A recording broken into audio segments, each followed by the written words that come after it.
Once in a Lifetime, Chapter 1, November 1st, 2014. I never would have guessed that an encounter with two strangers would change my life forever, even if I had known in advance what fate had in store for me. I would not have changed a thing. There was nothing extraordinary about my life. At the age of 32, I had settled into a comfortable routine. I had a lot to be thankful for: a good education, a great job, excellent health, a nice apartment in a San Jose, California suburb, and a family and friends I adored. I managed my money well, so I lived a fairly comfortable lifestyle, which included frequent out of town vacations each year. I had a very short bucket list by now: marriage, children, and a nice house. But after I turned 30, people stopped asking me when I was going to get married. Everyone knew I was impulsive and strong minded and insisted that it turned off a lot of men, especially the ones I kept getting involved with. Still, being single didn't bother me. I wasn't quite ready to give up my freedom anyway. I wanted to do more things on my own terms, especially more traveling. Having a husband would mean we have to agree on how much money to spend, where to go, when, and what to do once we got there. On some of my previous adventures, there have been times when I only wanted to spend the day kicking back on the beaches or stretched out in my hotel bed watching TV. I've already visited some of the most intriguing cities in the world, but one of the places I still wanted to see was Paris, France. I thought about it a lot, and so did Mama and Daddy. I had been with them for about an hour that Saturday morning. We had discussed some of the same subjects we discussed on a regular basis, and a few new ones. One was my plan to spend the week of Christmas in Paris this year. My parents rarely interfered in my personal life, and when they did, I took it in stride. They knew by now that no matter what they said, I was going to do whatever I wanted. I don't like the idea of you going away over there by yourself, Daddy told me in a concerned tone. I thought Madeline or Odette were go with you. I thought the same thing. I've been waiting for them for almost 10 years, I replied. I like to go while I'm still fairly young, so I've decided to go alone. There's a lot of criminal activity going on in Europe, Daddy continued. Oh, hush up, Alex. There's a lot of criminal activities going on over here, too, Mama scolded as she wagged her finger in Daddy's face. She turned to me with a smile. Baby, as long as you're careful, you enjoy Paris as much as I did. Before you leave, make sure you pack everything you'll need, especially your passport. I couldn't find it. Mama gave me a stern look and shook her head. Vanessa, as much as you like to travel, you of all people should keep your passport in a safe place at all times. It was in a safe place. I think I accidentally threw it out the last time I purged my files, but I applied for a new one last month. The clerk said I should receive it in 3 or 4 weeks. I paused and scratched the side of my neck and gave Mama a thoughtful look. The funny thing is, it's been that long already. Oh well, I'm sure it'll arrive any day. That's the least of my worries right now. I'm hungry. Let's go out to dinner this evening. My treat. What it'll be this time, Chinese, Mexican, or Italian. I sprang up from the easy chair facing Mama and Daddy on the floral couch in the suite they resided in at the Alliance retirement home. Honey, we love to eat out with you again. We've already made plans for this evening, though. Mama swallowed hard and gave me a sympathetic look. Vanessa, we appreciate all you do for us, but you need to focus more on yourself. You don't have to spend so many of your Saturday nights with us like you've been doing. I love coming over here to visit and chat, I protested. You mean to check up on us? Daddy teased. He snorted and gave me a stern look. This place has more orderlies and nurses than you can shake a stick at. That was one of the main reasons we chose this particular facility. Moving here was the best decision we ever made. Don't worry about us. My parents were both approaching 70 and still in fairly good shape. They ate healthy meals, only consumed alcohol every now and then, and got a decent amount of exercise.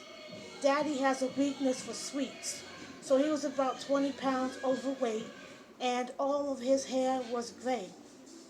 But he was still one of the most attractive senior citizens I knew. I had inherited his round face, big brown eyes, and reddish brown complexion. Mama, also slightly overweight but still attractive, had arthritis in one of her knees and occasionally had to use a walker. But nothing slowed them down when they wanted to do something. Their lives were as active as mine. I still worried about them, though. I took a deep breath and continued, speaking in a slightly firmer tone. Daddy, you told me that some of the residents here are bored, lonely, and depressed because their family members rarely visit them. Psst. Mama gave me a dismissive wave. We never have time to be bored, depressed, or lonely. Your brother was here again yesterday evening and didn't know when to leave. He made us late for our shuffleboard game. My godson and his wife stopped by and took us to Red Lobster day before yesterday. Your sister and her husband came 3 days in a row last week, Daddy said. We put too much responsibility on you when you were still in school. Your time is all yours now. Live the life you deserve before it's too late, Mama added.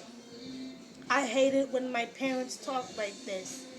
I loved them and would have done anything in the world to make them comfortable in their old age. I even helped them pick out the retirement home. It was plain looking and on a dead end street, but it was it's safe and well kept. My baby sister Deborah compared it to that gloomy motel featured in the movie Cycle, but our brother Gary thought it was a great choice. It was only 2 blocks from our church and other conveniences. Daddy still owned the Buick he'd been driving for 5 years, but they usually called Uber when he didn't feel like driving. And whenever they wanted me to drive them somewhere, I never hesitated.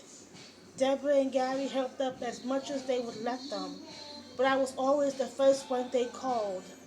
One of the reasons was because my 22-year-old sister had 2-year-old twin sons and they kept her busy. Gary, who was 25, worked as a welder for a company in Oakland.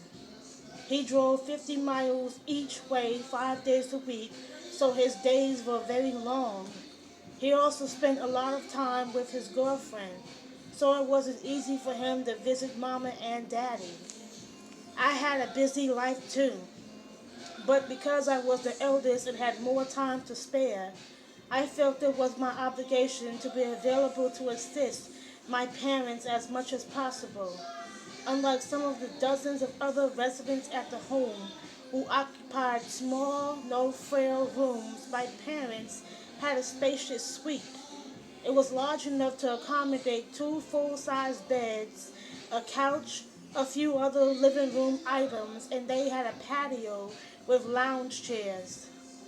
After maintaining our 4-bedroom family home for over 35 years, they decided that they wanted to live the rest of their years more simply. I tried to talk them into selling the house and buying a small condo.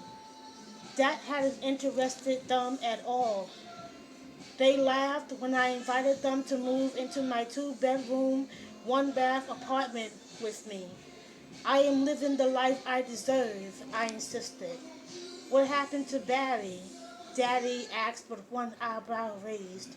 You haven't mentioned him since he had dinner with us last month. Oh, well, things didn't work out with him, I admitted. But we're still going to be friends, though. I didn't want to tell my folks that Barry Lockett had given me an ultimatum, accompany him to Maine, where he'd been offered a position at the high school he had attended, or he'd go without me. Even though he previously implied that we eventually get married, I declined his offer. As much as I had cared about him, he was a little too controlling and irresponsible. So I was not about to quit my dream job and uproot myself for him. 3 days after he had dinner with my parents, 2 weeks before Halloween, he sent me an email in the middle of the night to let me know that he was ending our relationship. To add insult to injury, he also told me in the email not to contact him because he didn't want to hear anything I had to say. I checked his Facebook page last week to see what he was up to. Even though his new job wouldn't start until September, I was surprised to discover that he had already moved to Maine. That's a shame. It would have been nice to have a school teacher in the family. Well, you're still fairly young and you look good. There's plenty of time to figure out your future. But don't squander your time, sugar. Believe me, life goes by faster than folks realize, Mama said. She gave me another sympathetic look, something she did quite often. Why don't you go visit your sister this evening? I hate for you to be over there in that apartment by yourself. Deborah's still trying to get the house fixed up to her liking, and maybe you can help. My sister and her husband had eagerly accepted our parents' invitation to move into the house we'd been raised in after Mama and Daddy moved to the retirement home 4 months ago. They had paid off the mortgage, so Deborah and Stefan only had to pay for maintenance, property taxes, and homeowners fees. I rolled my eyes. I'll pass on that. They have out-of-town company this weekend again, I replied. What about Madeline and Odette? You three have been joined at the hips for years, Daddy tossed in. I'm having coffee with them at the church tomorrow.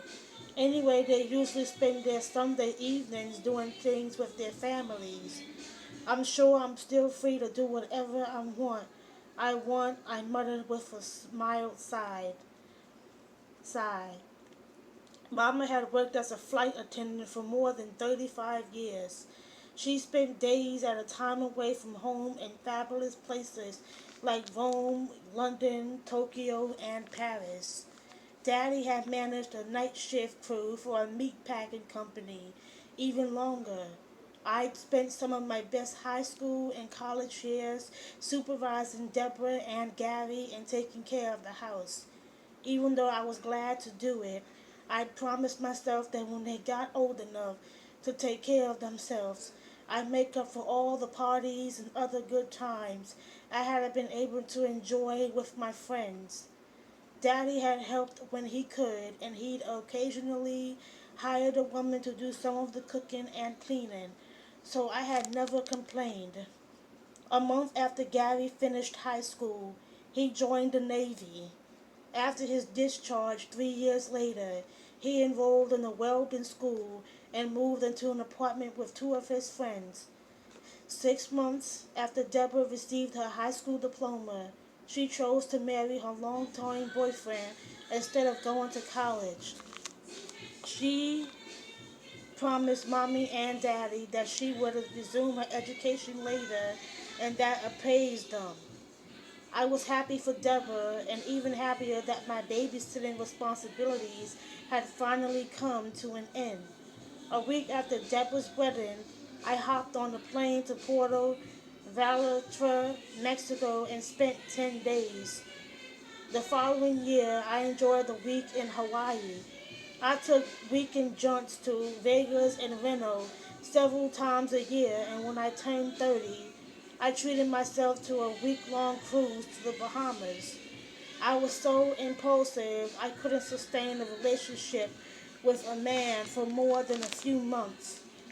That was fine by me. But the men I dated couldn't deal with that. A lot of people, including my family, had begun to predict that because of my devil may care attitude, no man would ever marry me. I was not about to change my ways just to land a husband or even a serious boyfriend. Being who I was meant a lot to me, even if it meant I'd grow old alone. Like, comment, and subscribe on this video. Bye.